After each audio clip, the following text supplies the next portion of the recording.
Bienvenue au gym de l'être humain, l'endroit où nous sculptons notre corps, notre esprit, nos cœurs et nos âmes afin de devenir la meilleure version de nous-mêmes. Aujourd'hui, nous allons explorer un sujet puissant.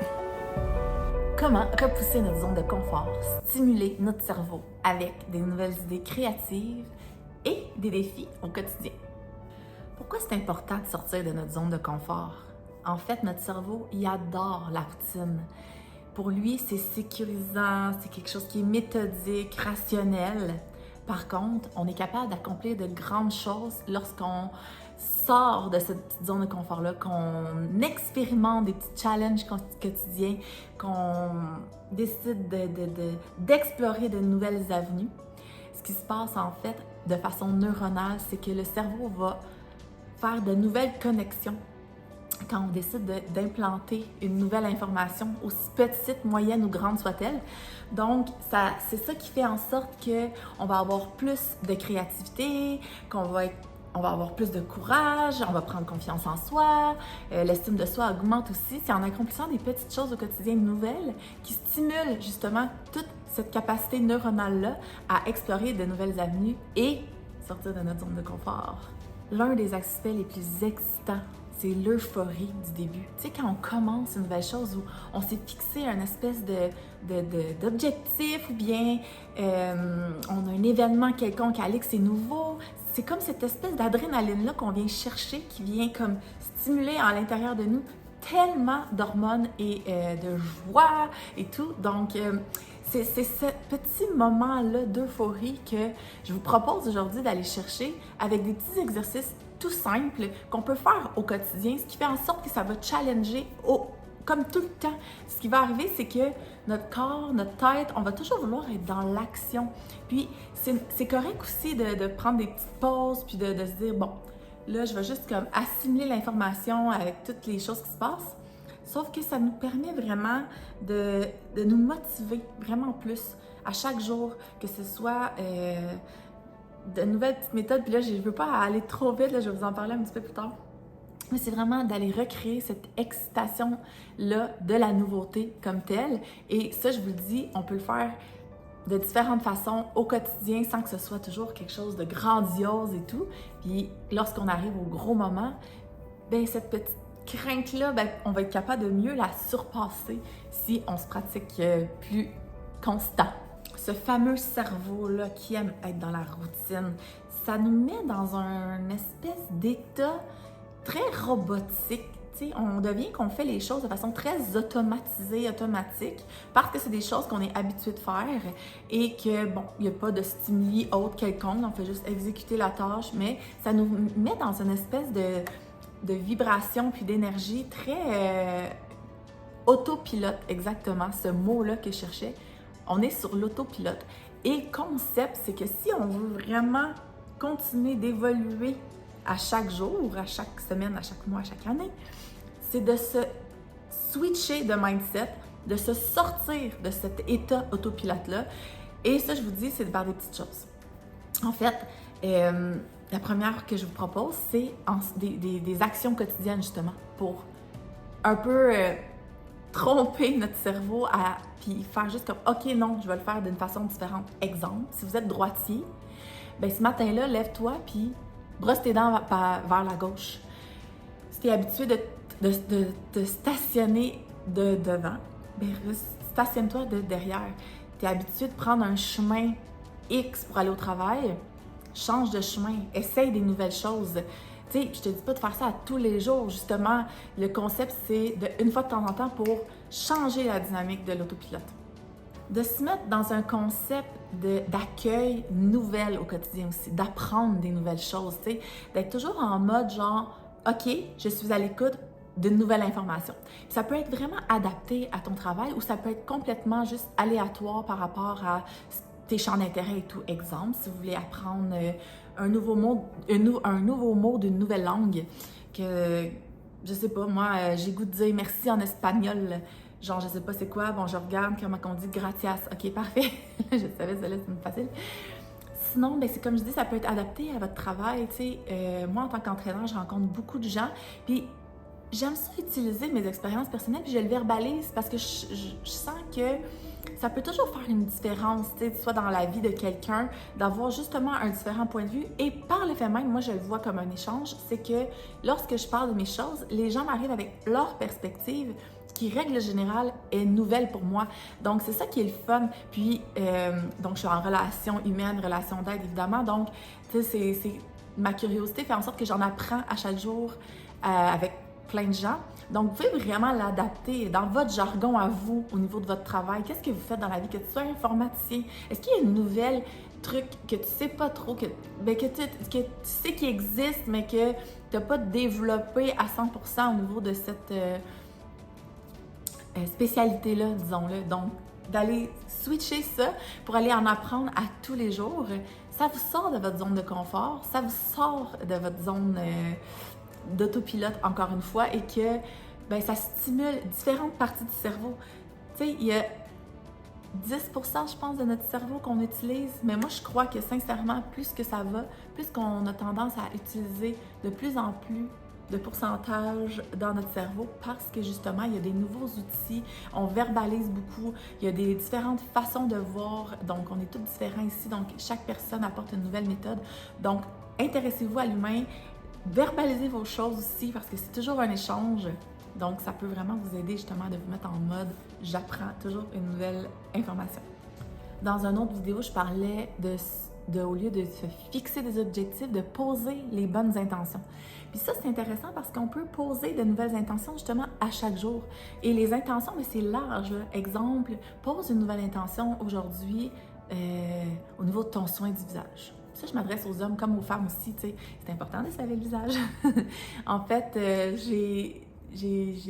c'est prendre le temps aussi de prendre le temps. Et lorsque on introduit, exemple, en termes de soins du visage, un nouveau produit, ça peut être ça. Ce matin-là, cette semaine-là, j'ai décidé que j'introduisais un nouveau produit, une nouvelle étape à ma routine. Donc, ça peut être quelque chose d'intéressant aussi à explorer et qui fait que ça me sort de ma zone de confort. Parce que si je suis habituée de prendre 3 minutes pour me laver le visage, brosser les dents, puis tout le temps de la même façon, bien, ce matin-là, je vais juste faire un petit twitch et introduire un nouveau produit, genre un masque, je sais pas, ce qui va me permettre de faire les choses différemment. La règle générale, c'est toutes des idées qui sont plus personnelles. Et là, si on engage le concept avec la société, les gens qui nous entourent, donc de le faire différemment, est-ce que vous avez plusieurs personnes dans votre entourage que vous communiquez au quotidien? Est-ce que c'est toujours les mêmes personnes? Donc moi, je vous encourage aussi à socialement sortir de votre zone de confort. Puis des fois, ça peut être aussi simple que on arrive à l'épicerie puis on demande comment la personne va à la caisse. Genre, allô Linda, comment s'est passée ta journée aujourd'hui? Tu sais, ça peut être, je sais, ça peut être gênant des fois, puis il y a certaines personnes qui ont peur de déranger ou peur du jugement ou quoi que ce soit, mais ça peut vraiment aider à cette sortie de zone de confort-là, à juste que vous allez le sentir, là, le petit boost d'adrénaline là, qui fait comme « Ok, je dis ». Puis après ça, on se sent tellement bien. C'est là que les hormones, justement, de l'euphorie embarquent. Donc, cette espèce d'adrénaline euphorique et tout, de petit stress qu'on outrepasse, sort de zone de confort, on demande « Salut, comment ça va ?» à quelqu'un de nouveau qu'on connaît absolument pas. Et boum, après ça, c'est comme « Ah, je me sens bien » parce que généralement, la personne va être contente, là. Vous vous intéressez à elle, donc, tu sais, il y a comme un échange là, qui se crée aussi, puis ça va peut-être encourager justement la personne à faire la même chose. Fait que voyez-vous, tu sais, c'est les petits changements que l'on fait à l'intérieur de nous, nos petites sorties de zone de confort ont un impact tellement immense, là. On le voit jamais en ce moment comme ça ici juste, mais si vous prenez un instant pour y penser, l'impact que ça peut avoir, puis ça, c'est dans un autre de mes vidéos, si ça te tente d'en savoir un peu plus, je parle vraiment de l'effet de la roche dans l'eau, et puis ça, c'est quelque chose qui serait intéressant, je vais le mettre en description si tu veux, pour que tu puisses aller l'écouter plus tard. Permettez-moi de vous parler d'une expérience personnelle. Récemment, moi, je suis déménagée. J'ai laissé mon conjoint. Donc, je suis rendue toute seule dans ma maison. Et bon, ça l'amène son lot, évidemment, de sortie de zone de confort. Mais il y a une chose que j'ai décidé d'expérimenter, en fait, c'est de ne pas avoir de four à micro-ondes. Donc, j'ai un petit four grille-pain. Et Bon, moi, j'adore faire ma meal prep le dimanche, donc tu sais, j'ai tous mes petits plats. Sauf qu'il faut quand même les réchauffer, ces petits plats-là. Et bon, au lieu de prendre 1 minute 30, 2 minutes dans le micro-ondes, mais règle générale, ça va m'en prendre 5 à 10 minutes dans le petit four à grille-pain. Mais ça, c'est quelque chose que je tiens énormément, tu sais, non seulement aussi au niveau des ongles, blablabla, mais c'est vraiment, c'était plus dans l'optique de prendre le temps de prendre le temps. Puis ça, vous m'entendez souvent le dire dans mes vidéos, mais c'est vraiment ça le but, là. C'est que pendant, exemple, je prends mon plat, puis bon, parenthèse, mon objectif à moyen terme, court moyen terme, c'est de changer le plastique justement pour que des plats de verre ou des affaires comme ça.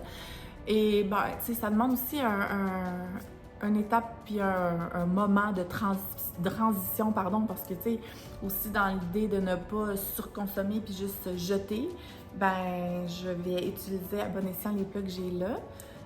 Et quand ils sont plus bons, je les recycle, exemple, puis je vais les juste échanger éventuellement. Donc, fin de la parenthèse.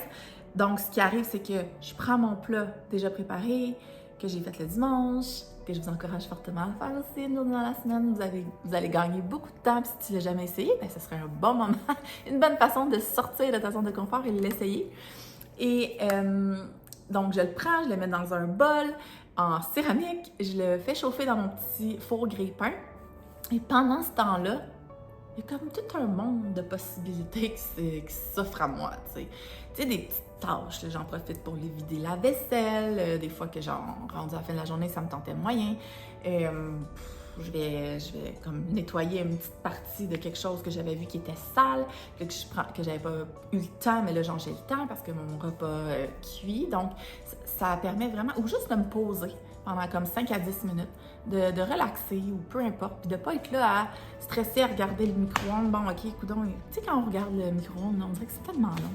Quand on attend après un plat qui chauffe, tu sais, je sais pas pourquoi, 2 minutes devient extrêmement long. Donc, c'est ça, c'est que ça me crée cette espèce d'avenue-là de changer, de faire autre chose, de mettre des notes, de répondre à un courriel. Fait que ça peut être vraiment plus intéressant. Puis cette sortie de zone de confort-là, honnêtement, m'a fait explorer tellement de choses nouvelles. C'est comme, on dirait que ça découle, ça continue juste de découler cette espèce de décision de sortie de zone de confort-là que j'ai décidé de prendre un jour dans ma vie et qui est, ma foi, extraordinaire. Fait que je vous encourage tellement. C'est des petites affaires au quotidien qu'on y pense pas nécessairement des fois, mais que justement, en fait, ce que j'entends, c'est que mais c'est très, très peu. Alors pourquoi que je le ferais? Non, justement, essaye-le. C'est petit, on commence avec des petites choses et comme ça, on se pratique. Je le dis souvent, on se pratique des petits tests, des mini-tests quotidiens de mathématiques pour se préparer au gros test ultime de fin d'année. Donc, c'est vraiment ça l'idée, tu sais, c'est de devenir meilleur avec des petits exemples pour que, justement, quand arrivent des plus gros événements quelconques, ben, que ça soit moins intimidant, en fait. C'est plus ça, l'idée, c'est que ça va pas être moins challengeant ou moins sorti de zone de confort, mais par contre, ça peut nous mettre dans un état d'esprit où est-ce que moi, je vais être plus dans l'accueil et je vais comme pouvoir, tu sais, je vais avoir déjà comme tout mon corps, mon esprit, mes neurones être capable de justement assimiler mieux les informations qui arrivent nouvelles. Et c'est comme je dis, c'est que puisqu'on travaille notre créativité au quotidien en ce sens, donc ça nous ouvre des portes et des nouvelles avenues à comment je peux régler telle situation, telle sortie de zone de confort, comment je peux outrepasser ça, mais de différentes manières. Et moi, j'encourage souvent aussi à essayer plusieurs choses. Essayez-le. Si ça fonctionne pas, ça fonctionne pas. Pas obligé de s'acharner. On peut vraiment, essayer plein de choses et on voit qu'est-ce qui nous convient au moins pour trouver chaussures à notre pied, disons. Merci beaucoup d'avoir joint aujourd'hui mon pep talk du jour.